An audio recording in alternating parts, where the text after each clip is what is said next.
قالوا قد بعت الاراضي وبعت البيوت كلها، ليش؟ عاد انا شابيعك جنبهن، انداري ان هذا الايام ان الدولار بيرتكز لا طالع، وانا اجمع لي قرشين دولار لان انا ارجع غني، وحترجع تقول هذا اللي كان في الحاره هذا المسكين قدر الان معاه عماير وابرار، حرام لا ضيع ترام، لا اخليه يجي يناسبني. لا تمكنش نفسك انت والهلوسه هذا، بعت البيوت وبعت الاراضي عشان الدولار هو عيهبط. حرام ان الدولار عدو يرتفع لا وما يرتفع، هذا ابن ناس الدولار. يا اخي بعد لك انت والخرافات هذا، النبي نقول لك من مستقبل عيالك لا تمكنش تبيع الاراضي والبيوت. انت الان وز وز وز وز لا فوق راسي، خليني اصير استضيع عملي واصير اصرف زلطي دولار.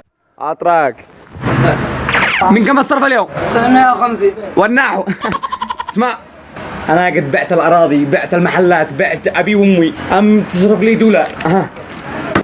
يا من عاضيف هذا الحساب كامل ولا تبقي ريال واحد، عادوا بيرتفع الدولار صح؟ من تواضع لله رفع الدولار، والله انه متواضع كامل. كم الرصيد؟ 250,600 دولار. ايوه انا افدالك انت والدولار.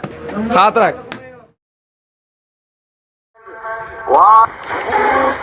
في رياض تجويد هناك أيضا خبر عاجل، اليوم الريال اليمني يعود إلى صحته ووضعه الجيد. مالك؟ الريال اليمني عاد إلى كما كان في السابق. كيف يعني؟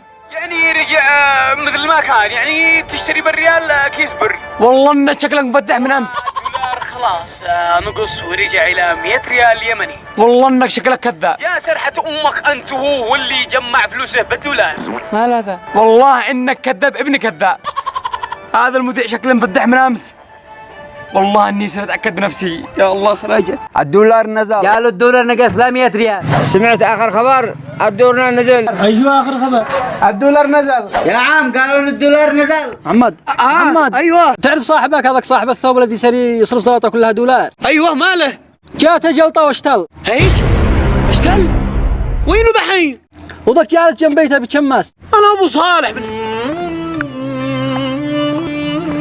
والله ان قدريتنا اخرتك هكذا. تتشفى فيني؟ ما بين اتشفى فيك، يا ما نصحت لك ويا ما قلت لك ويا ما حكيتك بس عقلك قفل. ضحية اجيتي بالريق تموتني. مشيش اموتك، يا ما نصحتك لا تبيع الاراضي ولا تبيع بيوتك وممتلكاتك. حسبي الله عليه.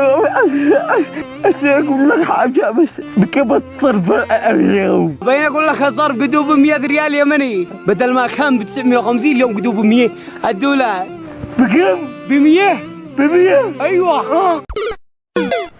الله يرحمه قد نصحتك يا ما فعلت فيك، هذه اخر تهذيب فكرنا الدولار عين حاكيه. لكن هذا الواقع مما حصل في مجتمعنا حاليا، بالذات عندنا احنا عند ارتفاع الدولار، البعض باع الاراضي، باع الممتلكات، باع ما من تحته وما فوقه علشان يشتري الدولار، ومش جاري ان الدولار بينقص وينزل بيوم واحد ويمكن ينجلط.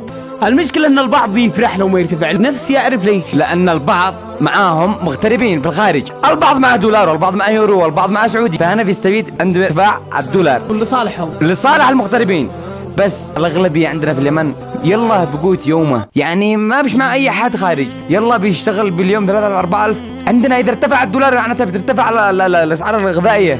ان وصلت الفكره وان احنا نرفع عملتنا احنا بنفسنا واقتصادنا وما نلجاش لاي حد.